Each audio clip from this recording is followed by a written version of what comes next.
Good afternoon, and thanks for having us in. A missing Sioux Falls teen is now considered endangered, so police are once again asking the public for help. Rainey Genesee left home willingly on Saturday and has not been seen or heard from since. Due to her age and recent weather conditions, she's now classified as an endangered person. Police are also concerned because she hasn't been communicating with friends, which is unusual in these kinds of cases.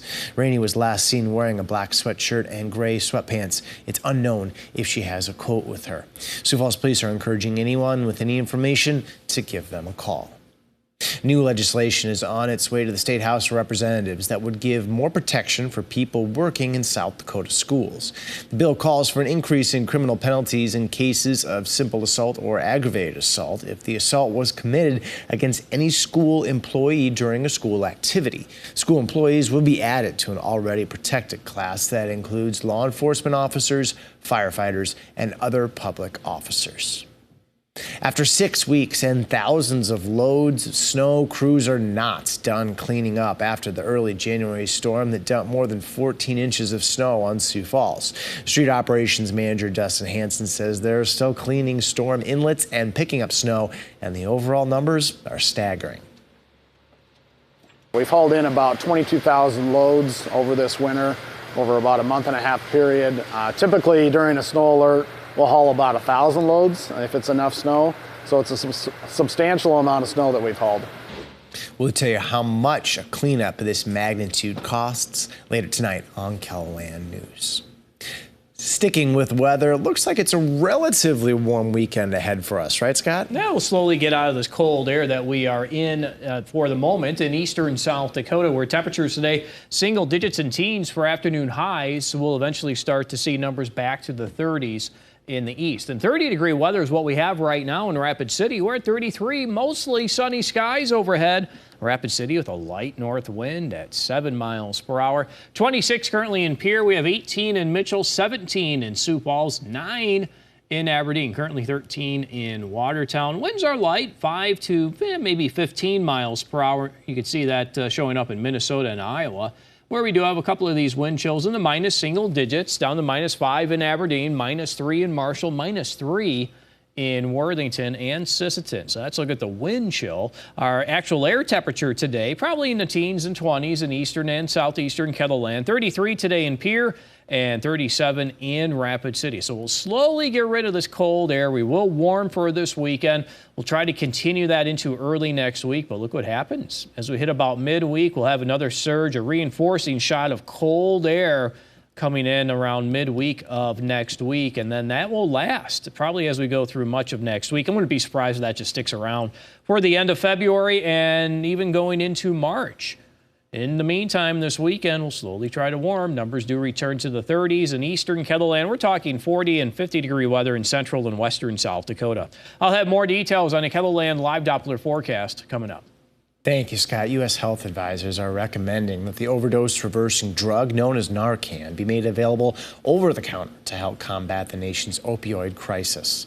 A panel of FDA experts voted unanimously in favor after discussions about whether untrained users could use the nasal spray safely in emergency situations. The regulator is expected to issue its final decision in the coming weeks. Michigan State University police gave an update today on the investigation into Monday's mass shooting on campus. Police say 43-year-old Anthony McRae, who shot 8 students, killing 3, had 2 handguns that were purchased illegally but not registered.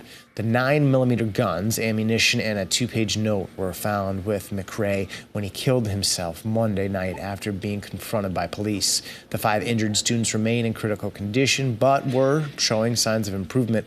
Classes remain suspended through the weekend.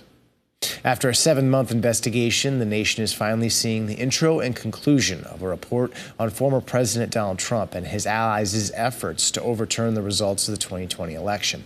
The development comes as Trump once again seeks the Republican Party's presidential nomination. Nicole D'Antonio reports from the White House.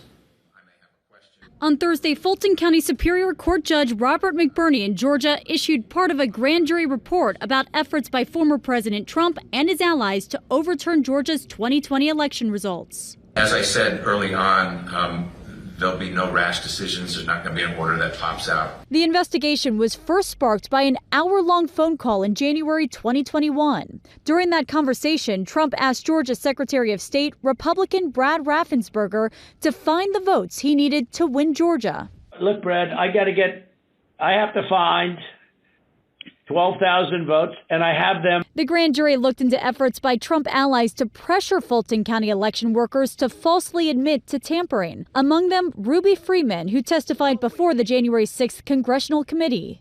Do you know how it feels to have the President of the United States to target you? The Georgia Secretary of State and longtime Trump attorney Rudy Giuliani were among 75 witnesses who testified before the grand jury during the 7-month-long investigation.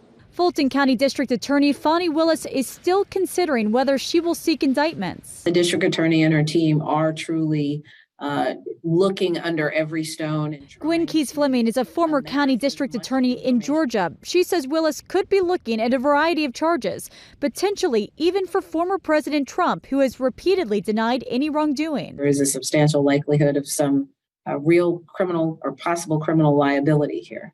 A regular grand jury could then issue indictments in the coming weeks or months. Nicole D'Antonio, CBS News, the White House. Media organizations, including CBS News, pushed for more disclosure. The Fulton County District Attorney had opposed a release of the final report, arguing it could compromise the ongoing investigation.